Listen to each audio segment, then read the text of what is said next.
Buondì, ladies and gents. Today we are doing a cooking vlog, which I haven't done in a while, and yes, we are making pasta con zola.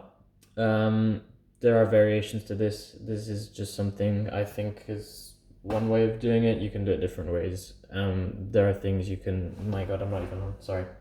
There are different, variations, like I said. But let's get into it. So pasta con zola is pasta and gorgonzola. I got this gorgonzola from Unknown Italy at the Leith Market. So they have a shop in number 8 Saint Stephen Street, or something like that, in Edinburgh.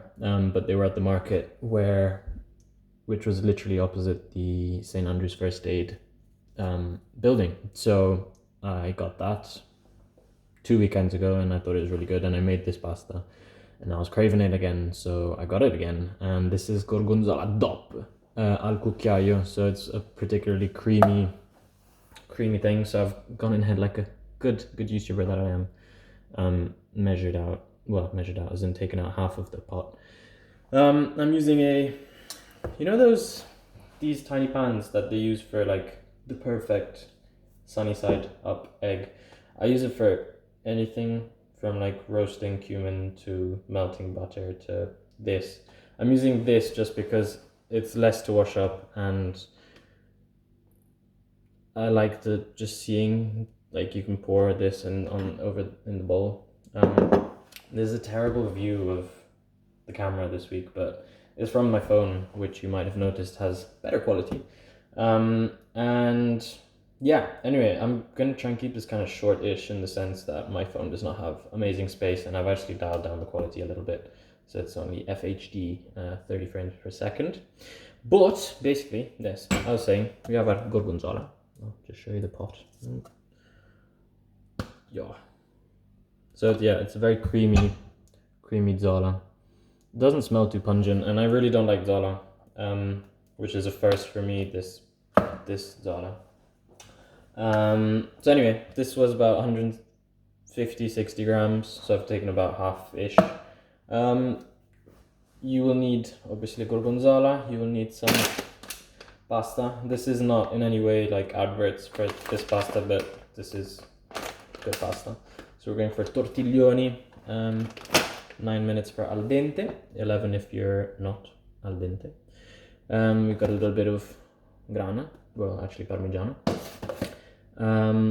Touch of black pepper, and optionally you'll need something to kind of, because we're gonna basically melt the gorgonzola, start it kind of bubbling a bit away, so then you can make it homogenise, because it's got bits and bobs of fungus and rennet. So we're gonna mix that all up and then add a little bit of some liquid, basically. So the options are, feeling traditional, you can go with acqua di cottura, so that's the pasta water, which is starchy and it gives a bit of more liquidness. You can use a drop of milk, not really cream. I mean, you can, but like, if you, just maybe a drop of milk, or a bit of white wine if you're feeling a little fancy, which is what we're gonna do today. So here I have a nondescript bottle of white Jesus water. But yeah, you're not obviously putting the wine in for the intoxication effect, because you want to evaporate away that substance. And yes, so it's been 4 minutes and I still haven't started, so I'm gonna pause this in a minute. So basically, I've taken out the gorgonzola. This is a terrible angle. There you go. That's the gorgonzola in the baby pan.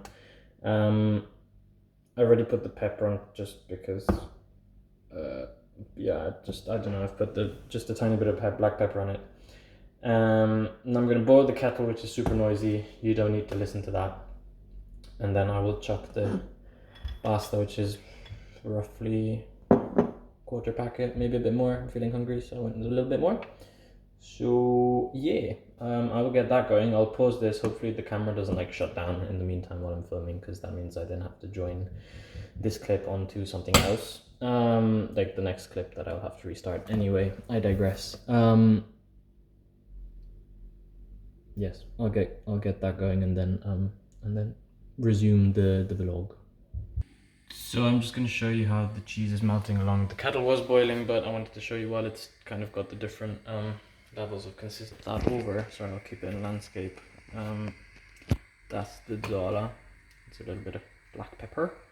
And yeah, at this point you just kind of want to mix it gently, break down any lumps like this one gently. Again, I'm using this baby non-stick thingy just because it'll be easier to show me pouring this on the pasta later, but you can use a bigger one such as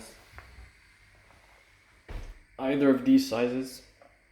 So that's the comparison, and you can directly then drop the pasta in there.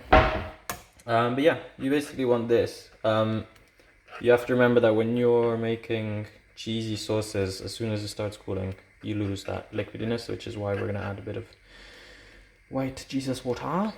It's vino bianco, but yeah. Optionally again, milk or acqua di cottura. I think the wine will give a slightly different flavor, which is quite nice. I tried it last time. I've tried it both ways. If you're feeling a bit bougie, then you do that. Anyway, so yeah, I will continue boiling the agua. And also in the meantime, grate some cheese, parmigiano. So to save on bills, what you can do is when you're making the pasta itself, so let's say, so in this case we have 9 minutes of cooking for al dente roughly. It will vary. Sorry. It will vary a little bit using this suggestion that I would suggest if you're looking to be environmentally friendly. Maybe save minimal amounts on your gas bill. If you have to worry about that sort of thing. But yeah, anyway, I was saying, so we have 9 minutes to cook the pasta, which means what you can do is you boil your water, put the salt in, throw the pasta in, cook the pasta for 2 minutes with the flame on like medium, and then turn the flame off and cover your pot. So what I've done here is that on the timer it says, I don't know if that's even, I should just turn it around like a normal person. You've got 5 minutes left. So yeah, you can probably just about hear this lovely sound of fonduta, of gorgonzola. And like I said, I was just saying, yeah, I digress. Cook the pasta on for 2 minutes with the flame, then turn off the flame, cover the pasta and just cook the rest, because apparently that's enough to, I mean, I've tried it, it's enough to keep the pasta cooking, and every now and again you give it a stir, obviously, so that your pasta doesn't stick. I've turned off the ventilator kappa thing, the exhaust fan, because otherwise you won't be able to hear me. In the meantime, I've grated a piece of grana. This is the thing which you can keep and use in minestrone and things. Just chop it up, so you don't have to throw that away if you don't want to. I'm just going to put it on the side. In the meantime, I've grated that, and we have a little bit of cheese. So I'm going to add that now to the gorgonzola. What you're doing here with the gorgonzola is really, really low flame, smallest flame on the smallest hob. You looked. And then you add a bit of, you add all of the cheese. You can add some, a lot, it depends really on what you're going for. I've added a medium amount. I'm keeping the rest for topping, which I will put now in a smaller bowl, because this is my eating bowl. But yeah, then you mix in the parmigiano, which will give it a slightly richer taste if that's what you want, because obviously parmigiano has that effect on many sauces and things. You don't want to cook the cheese too much, but yeah, we've still got 3.5 minutes on with the pasta. So at this point, roughly, once you've given it a gentle stir of the cheese, once you've kind of mixed that, and then you let the parmigiano melt a little bit. Can add a little bit of vino, but just like a splash, literally like the little bit just to give it a bit of liquido, and then that you want to evaporate away the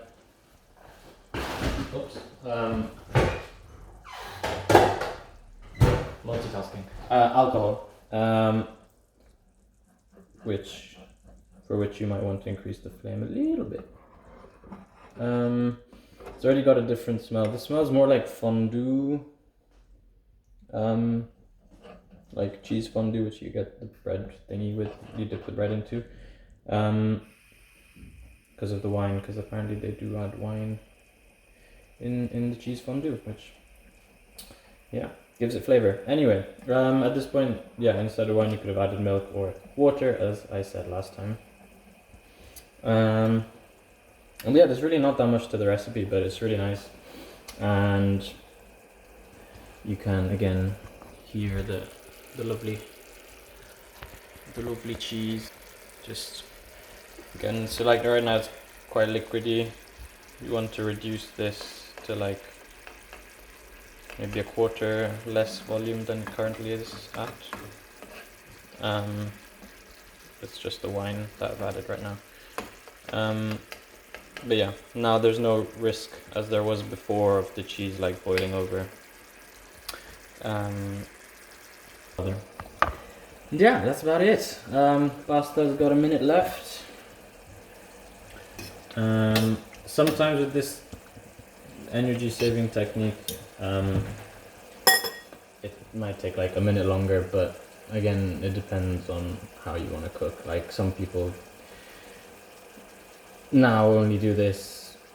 I generally do this, sometimes I forget, so like yeah, I mean it's a small contribution, I guess, to your money saving and environmentally friendliness. If you've got an electric stove, then I guess, I don't know, I mean still saving energy is always good, nice. So yeah, anyway, this is boiling away, lovely. And we'll keep it boiling away until, and if you look at that, oh, okay, yeah, you can see that.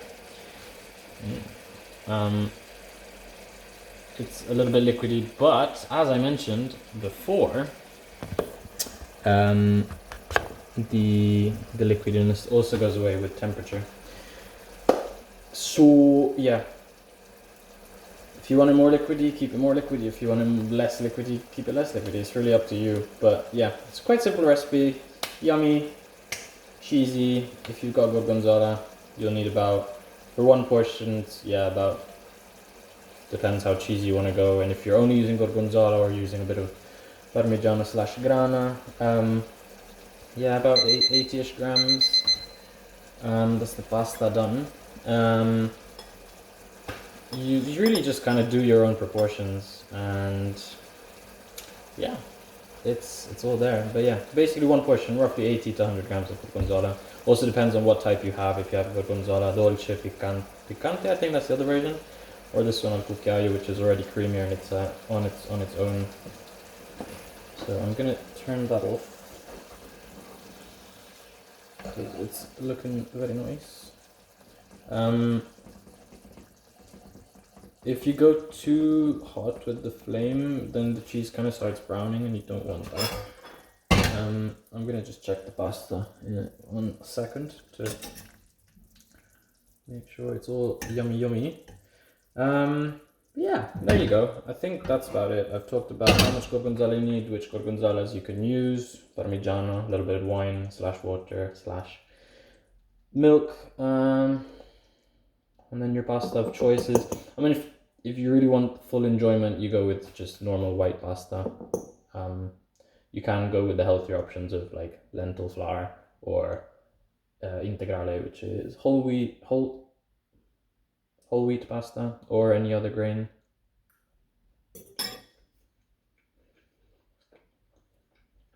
That's gonna need another 2 minutes. But yeah, while that pasta cooks a little longer, I will pause the video so then you don't hear me just babbling on about other things. But again, optionally, you can add a bit of cheese on top. yeah, 2 cheeses, or really 1 if that's what you're feeling. I'm gonna turn the cheese back on because I want to keep it bubbling a bit more. Yeah, it's a very hearty, homey feel for if you're missing home and you can get your hands on gorgonzola and pasta. It doesn't take long. You can make the sauce while cooking the pasta. I did it a bit earlier just because of the noise between that and the kettle, and sorry, that being the cheese, that being the pasta pot, saucepan, and the kettle. Anyway, I'll just pause that right there for a minute because it's already getting to 16 minutes. Yoinks! And you obviously get the chance to watch me eat my own food because that's what you're here for, not. So I've just drained the pasta. It's in here. If at this point you're like, oh crap, I've kind of overdone the cheese, it's like not runny enough, drain this slightly less, in the sense, maybe don't toss it so many times, or don't fully drain it so you leave a little bit of the pasta water. Ooh, okay. And that'll give you a little bit of runniness. So that's the bowl. Hopefully the phone is not full while I pour this.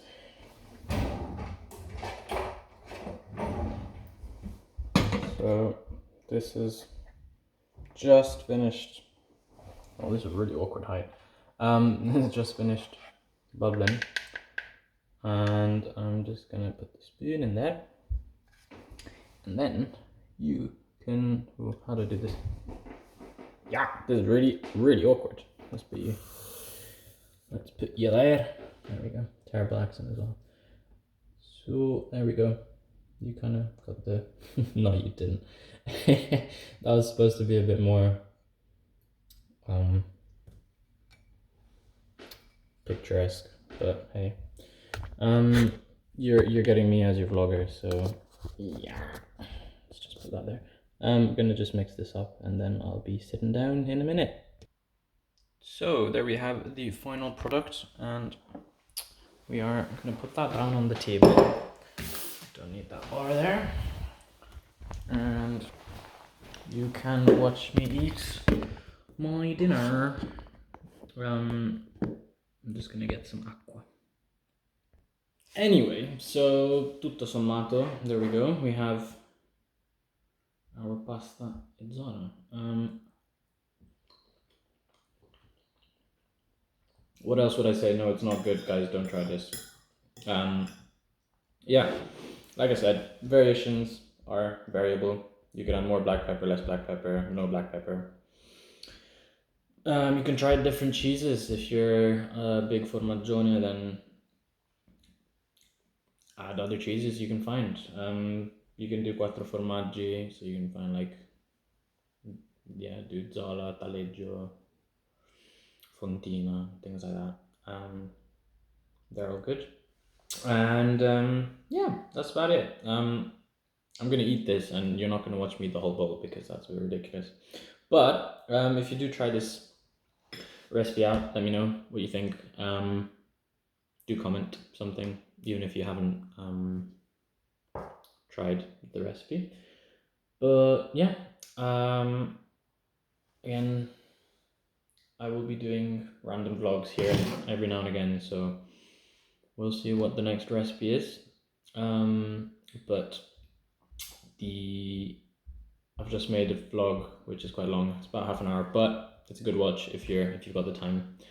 I'll put the link on at the end of this video, and there might be a link at the end of this video, of that video, to this video. So, but anyway, I'm hungry and I'm not making much sense about what I'm saying, so I'm gonna start eating. Hope you guys have enjoyed this video. The usual stuff, subscribe, blah blah blah, ding if you wanna know when I'm posting something else. Usual. But yeah, thanks for watching. Comment. I appreciate comments, and I will let you enjoy the rest of whatever time of day you're watching this right now. E ci sentiamo prossimamente.